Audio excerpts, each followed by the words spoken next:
Hello दोस्तों, जय श्री राम।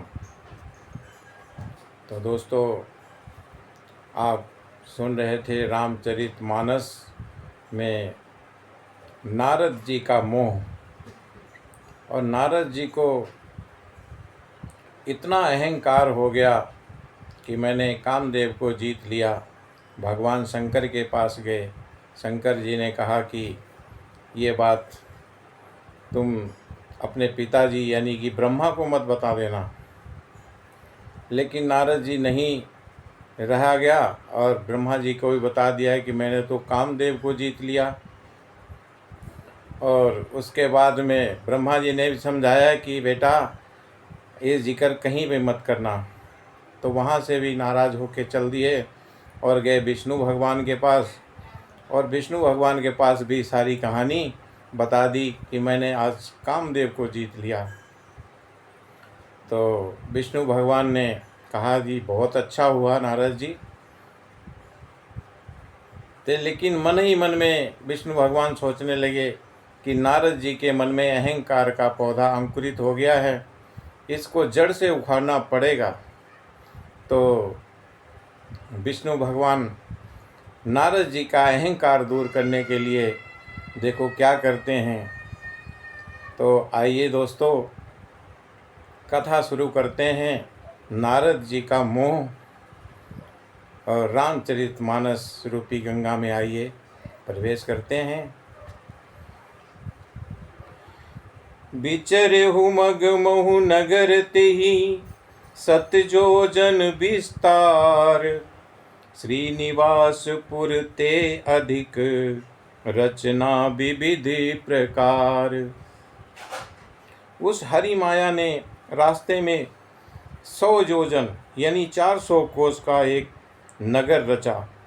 और उस नगर की भांति भांति की रचनाएं श्री निवास भगवान विष्णु के नगर बैकुंठ से भी अधिक सुंदर थीं। बसहि नगर सुंदर नर नारी, जन बहु मन सिजरति तनुधारी। तेहि पुर बसई शील निधि राजा, अगणित है गए सेन समाजा।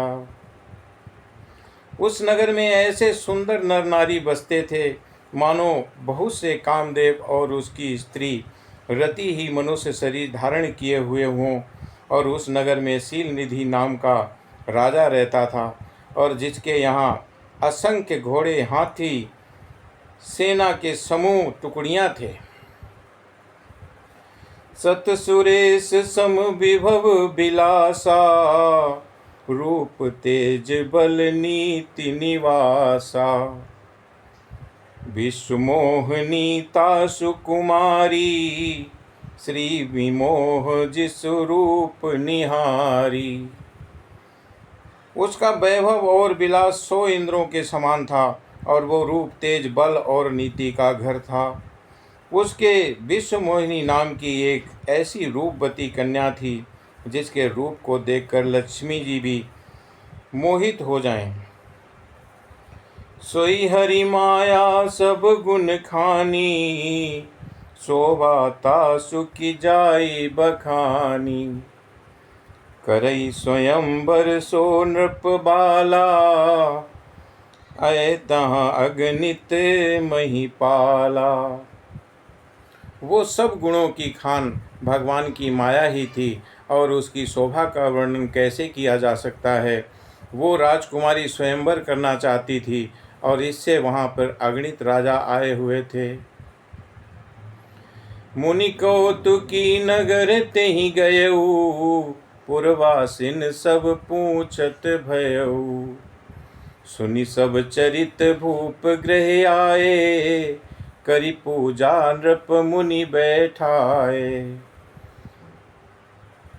खिलवाड़ी मुनि नारद जी उस नगर में गए और नगरवासियों ने उन्हें सब हाल पूछा और बताया और सब समाचार सुनाया। वे राजा के महल में आए और राजा ने पूजा करके उन्हें मुनि का आसन पर बिठाया। आनि दिखाई नारदहि भूपति राजकुमारी। कहु नाथ गुण दोष सब, यही के हृदय विचारी। फिर राजा ने राजकुमारी को लाकर नारद जी को दिखलाया और पूछा कि हे नाथ, आप अपने हृदय में विचार कर इसके सब गुण दोष कहिए। देखी रूप मुनि बिरति बिसारी, बड़ी बार लगी रहे निहारी। लक्षण तासु बिलो की भुलाने, हृदय हरस नहीं प्रगट बखाने। उसके रूप को देखकर मुनि वैराग्य भूल गए और बड़ी देर तक उसकी ओर देखते ही रह गए। उसके लक्षण देखकर मुनि अपने आप को भी भूल गए और हृदय में हर्षित हुए, पर प्रकट रूप में उन लक्षणों को नहीं कहा। जो यह बरई अमर सोई होई, समर भूमि ते ही जीत न कोई। से वही सकल चराचर ताही, बरई सील निधि कन्या जाही। लक्षणों को सोचकर वे मन में कहने लगे कि जो इसे ब्याहेगा वो अमर हो जाएगा और रणभूमि में कोई उसे जीत नहीं सकेगा, और ये सील निधि की कन्या जिसको वरेगी वो चर अचर जीव उसकी सेवा करेंगे। लक्षण सब विचारी उर राखे, कछुक बनाई भूप सन भासे। सुता सुलक्षण कही नृप पाही, नारद चले सोच मन माही। सब लक्षणों को विचार कर मुनि ने अपने हृदय में रख लिया और राजा से कुछ अपनी ओर से बनाकर कह दिया।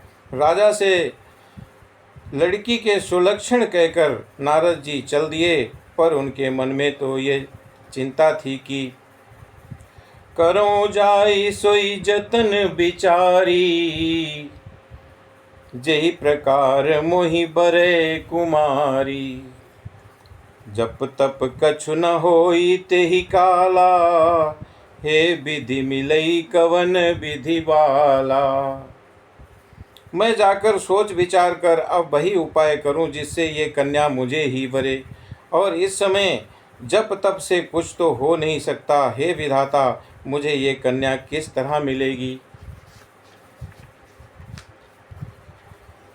यही अवसर चाहिए परम शोभा रूप विशाल, जो बिलो की रीझे कुमरी, तब मेले जयमाल।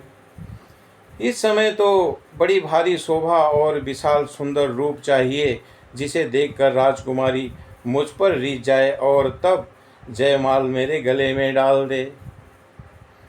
हरिसन मांगू सुंदरताई, होई जात गहरू अति भाई। मोरे हित हरि सम नहीं कोऊ, यही अवसर सहाय सोई हो। एक काम करूं कि मैं भगवान से सुंदरता मांगूं, पर भाई उनके पास जाने में तो बहुत देर हो जाएगी, किंतु श्री हरि के समान मेरा हितु भी कोई नहीं है, इसीलिए इस समय वे ही मेरे सहायक हों। बहुविधि विनय कीन तेहि काला, प्रगट्यु प्रभु कौतुकी कृपाला। प्रभु बिलो की मुनि नैन जुड़ाने, हुई है काजु ही हरसाने। उस समय नारद जी ने भगवान की बहुत प्रकार से विनती की, और तब लीला में कृपालु प्रभु वहीं प्रकट हो गए और स्वामी को देखकर नारद जी के नेत्र शीतल हो गए और वे मन में बड़े हर्षित हुए कि अब तो काम बन ही जाएगा। अति आरती कही कथा सुनाई, करहु कृपा करि हो सहाई। आपन रूप देहु प्रभु मोहि, आन भांति नहीं पावऊं ओहि। नारद जी ने बहुत आर्त यानी कि दीन होकर सब कथा कह सुनाई और प्रार्थना की कि कृपा कीजिए और कृपा करके मेरे सहायक बनिए। हे प्रभु, आप अपना रूप मुझको दे दीजिए, और किसी प्रकार मैं उस राजकन्या को नहीं पा सकता। जेहि विधिनाथ होई हित मोरा, करहु सुबेगी दास मही तोरा। निज माया बल देखी विशाला, हिय हसी बोले दीन दयाला।